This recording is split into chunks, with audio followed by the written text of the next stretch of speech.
So, grabe to. 2024. A lot of pain, struggle, no? Di talaga natin alam kung anong darating sa atin. Pero, kumbaga mature na naman tayo. Consequences yan ng lahat ng mga decisions natin. And in my case, mga decisions ko sa buhay. Yeah. So yeah. You just have to continue to learn, no? Na maging maingat sa mga decisions sa buhay. And part din yan ng weakness natin bilang tao, no? So yeah, 2024, hindi ka taon to. Yun nga, breakup and then mga financial issue. Pero syempre hindi tayo susuko, no? Hanggat may buhay, di ba?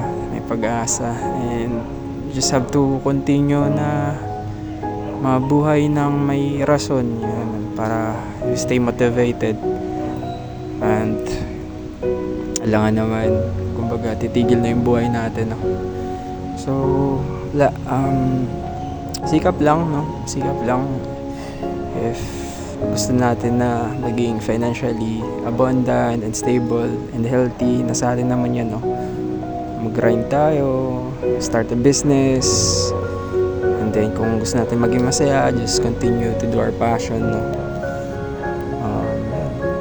So yeah, wag na lang talaga sukuan. And yeah, just kapag sisipagan naman natin, mas madaming lalapit na opportunity, no? Pag pinagigihan natin.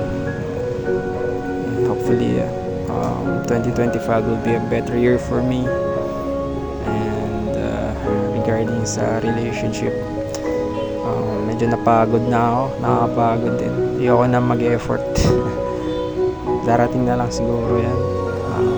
And then yeah, focus ulit sa pag-build up ng sarili.